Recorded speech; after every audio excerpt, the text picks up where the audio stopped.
Otto Rank, pionir dalam psikologi humanistik.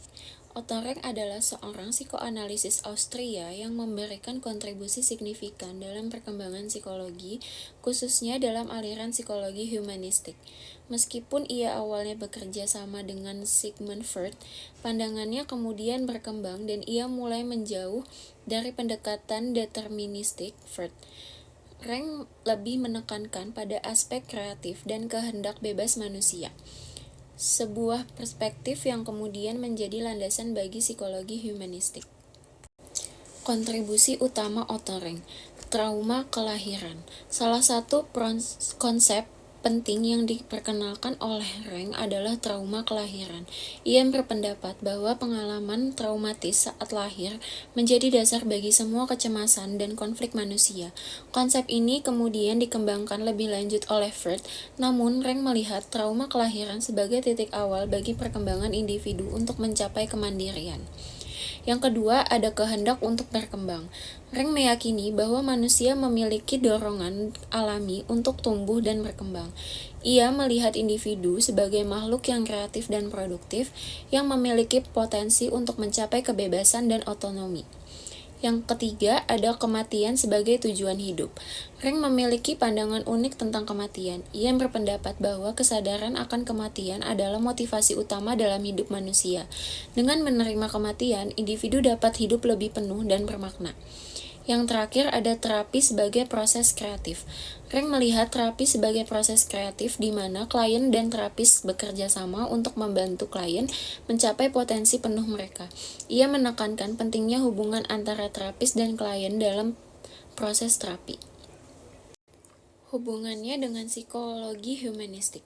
Pandangan Rank tentang manusia sebagai makhluk yang kreatif, berorientasi pada pertumbuhan, dan memiliki kehendak bebas sangat sejalan dengan prinsip-prinsip dasar psikologi humanistik. Konsep-konsep seperti aktualisasi diri, kebebasan, dan tanggung jawab pribadi yang menjadi ciri khas psikologi humanistik telah dipengaruhi oleh pemikiran Rank. Tokoh-tokoh psikologi humanistik seperti Carl Rogers dan Abraham Maslow telah mengakui pengaruh Rank dalam perkembangan teori mereka. Rogers misalnya mengembangkan pendekatan client-centered therapy yang sangat dipengaruhi oleh ide-ide Rank tentang peran terapeutik dalam memfasilitasi pertumbuhan klien. Warisan utama Rank adalah fokus pada potensi manusia. Rank menekankan pada potensi positif manusia untuk tumbuh dan berkembang. Yang kedua, pentingnya pengalaman subjektif. Rank mengakui pentingnya pengalaman subjektif individu dalam memahami perilaku manusia. Yang ketiga, terapi sebagai proses kreatif. Rank memiliki terapi sebagai kolaborasi antara terapis dan klien untuk mencapai pertumbuhan pribadi. Assalamualaikum warahmatullahi wabarakatuh. Perkenalkan, nama saya Salsabila Kesyarian dengan NIM 0603524065. Carl Rogers adalah seorang psikolog yang terkenal dengan pendekatan terapi klinis yang berpusat pada klien. Rogers kemudian menyusun teorinya dengan pengalamannya sebagai terapis selama bertahun-tahun. Teori Rogers mirip dengan pendekatan Freud, tetapi pada hakikatnya Rogers berbeda dengan Freud karena Rogers menganggap bahwa manusia pada dasarnya baik atau sehat. Dengan kata lain, Rogers memandang kesehatan mental sebagai proses perkembangan hidup alamiah, sementara satu kejahatan dan persoalan kemanusiaan lain dipandang sebagai penyimpangan dari kecenderungan alamiah. Rollo May 1909 sampai 1994 adalah seorang psikolog Amerika yang dikenal sebagai salah satu tokoh utama dalam psikolog eksistensial. Ia memadukan ide-ide psikolog humanistik dengan pemikiran eksistensial Eropa untuk memahami kondisi manusia secara lebih mendalam, terutama dalam hal kebebasan, tanggung jawab, kecemasan, dan makna hidup. Rollo May menulis sejumlah karya penting yang mengembangkan psikolog eksistensial dengan perhatian khusus pada pemahaman tentang keberadaan manusia, pengalaman subjektif, dan peningkatan kualitas hidup. Assalamualaikum warahmatullahi wabarakatuh. Perkenalkan, nama saya Raffi Nazan Fadila. Ingin mempresentasikan sebuah tokoh bernama Abraham Maslow. Abraham Maslow lahir tanggal 1 April 1908 sampai 8 Juli 1970. Adalah teoretikus yang banyak memberi inspirasi dalam teori kepribadian. Ia juga seorang psikologi yang berasal dari Amerika dan menjadi seorang pelopor aliran psikologi humanistik. Ia terkenal dengan teorinya tentang hierarki kebutuhan manusia. Abraham Harold Maslow dilahirkan di Brooklyn, New York pada tanggal 1 April 1908. Maslow dibesarkan dalam keluarga Yahudi Rusia dengan orang tua yang tidak mengenyam pendidikan tinggi. Pada masa kecilnya, ia dikenal sebagai anak yang kurang berkembang dibandingkan anak yang lain sebayanya. Ia mengatakan bahwa dirinya adalah seorang anak Yahudi yang tumbuh dalam lingkungan yang mayoritas dihuni oleh non-Yahudi. Teori humanistik. Abraham Maslow dikenal sebagai pelopor aliran psikologi humanistik. Maslow percaya bahwa manusia tergerak untuk memahami dan menerima dirinya sebisa mungkin. Teorinya yang sangat terkenal sampai dengan hari ini adalah teori tentang hierarchy of need atau hierarki kebutuhan. Psikologi humanis percaya bahwa setiap orang memiliki keinginan yang kuat untuk merealisasikan potensi-potensi dalam dirinya. Untuk mencapai tingkatan aktualisasi diri, untuk membuktikan bahwa manusia tidak hanya bereaksi terhadap situasi yang terjadi di sekelilingnya, tapi untuk mencapai sesuatu yang lebih. Maslow mempelajari seseorang dengan keadaan mental yang sehat dibandingkan mempelajari seseorang dengan masalah kesehatan mental. Hal ini menggambarkan bahwa manusia baru dapat mengalami puncak pengalamannya saat manusia tersebut selaras dengan dirinya maupun sekitarnya. Dalam pandangan Maslow, manusia yang mengaktualisasikan dirinya dapat memiliki banyak puncak dari pengalaman dibandingkan manusia yang kurang mengaktualisasikan dirinya. Abraham Maslow lahir pada 1 April 1908 dan wafat pada 8 Juni 1970. Adalah teoretikus yang banyak memberi inspirasi dalam teori kepribadian. Ia juga seorang psikolog yang berasal dari Amerika dan menjadi seorang pelopor aliran psikologi humanistik. Ia terkenal dengan teori tentang hierarki kebutuhan manusia. Abraham Harold Maslow dilahirkan di Brooklyn, New York pada tanggal 1 April 1908. Maslow dibesarkan dalam keluarga Yahudi Rusia dengan orang tua yang tidak mengenyam pendidikan tinggi.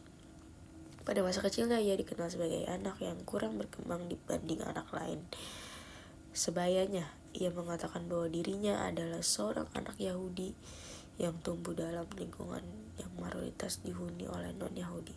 Abraham Maslow dikenal sebagai pelopor aliran psikologi humanistik. Maslow percaya bahwa manusia tergerak untuk memahami dan menerima dirinya sebisa mungkin. Teorinya yang sangat terkenal sampai dengan hari ini adalah teori tentang hierarchy of needs atau hierarki kebutuhan. Kehidupan keluarganya dan pengalaman hidupnya memberi pengaruh atas gagasan-gagasan psikologisnya. Setelah Perang Dunia Kedua, Maslow mulai mempertanyakan bagaimana psikolog-psikolog sebelumnya tentang pikiran manusia. Walau tidak menyangkal sepenuhnya, namun ia memiliki gagasan sendiri untuk mengerti jalan pikir manusia.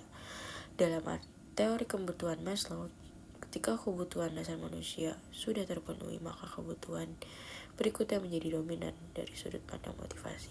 Teori tersebut mengatakan bahwa meskipun tidak ada kebutuhan yang benar-benar dipenuhi, sebuah kebutuhan yang pada dasarnya telah dipenuhi tidak memerlukan motivasi lagi. Psikologis humanis percaya bahwa setiap orang memiliki keinginan yang kuat untuk merealisasikan potensi-potensi dalam dirinya untuk mencapai tingkatan aktualisasi diri, untuk membuktikan bahwa manusia tidak hanya bereaksi terhadap situasi yang terjadi di sekelilingnya, tetapi untuk mencapai sesuatu yang lebih. Maslow mempelajari seseorang dengan keadaan mental yang sehat dibanding mempelajari seseorang dengan masalah kesehatan mental. Hal ini menggambarkan bahwa manusia baru dapat mengalami puncak pengalamannya saat manusia menjadi tersebut selaras dengan dirinya maupun sekitarnya. Dalam pandangan Maslow, manusia yang mengaktualisasikan dirinya dapat memiliki banyak puncak dari pengalaman dibandingkan manusia yang kurang mengaktualisasi dirinya. Gordon Allport adalah salah satu tokoh penting dalam psikologi, terutama dalam perkembangan teori kepribadian. Meskipun Alport lebih dikenal dengan kontribusinya dalam psikologi kepribadian, konsep-konsep yang diajukan juga mencerminkan pendekatan yang humanistik dalam memahami individu, walaupun Alport tidak secara langsung mengembangkan psikologi humanistik dalam pengertian yang sama seperti Abraham Maslow atau Carl Loger. Banyak ide-idenya yang sejalan dengan prinsip-prinsip humanistik, terutama dalam hal penekanan pada individualitas dan potensi manusia untuk berkembang. Berikut adalah beberapa konsep utama dari teori kepribadian Gordon Allport yang mencerminkan pendekatan humanistik. Pertama, pentingnya individualitas dan keunikan setiap individu. Allport berpendapat bahwa setiap orang adalah unik dan memiliki pola kepribadian yang tidak bisa sepenuhnya dipahami hanya dengan cara membandingkannya dengan orang lain. Dia menemukan pentingnya pemahaman terhadap individu sebagai pribadi yang utuh, bukan hanya melalui kategori atau label yang umum. Ini sejalan dengan pandangan humanistik yang menekankan nilai dan pengalaman individu. 2. Konsep pribadi.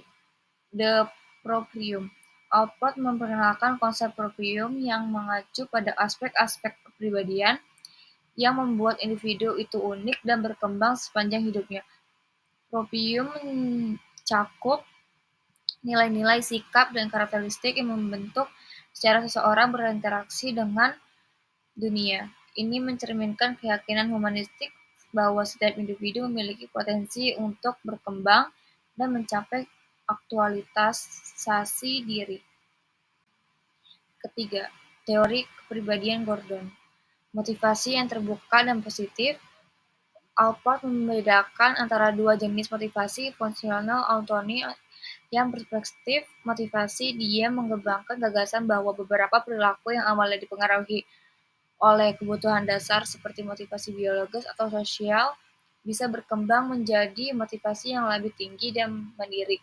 Seiring berjalannya waktu, ini sejalan dengan pandangan humanistik yang menekankan bahwa manusia memiliki kemampuan untuk mengarahkan hidupnya sendiri dan mencari tujuan hidup yang lebih bermakna.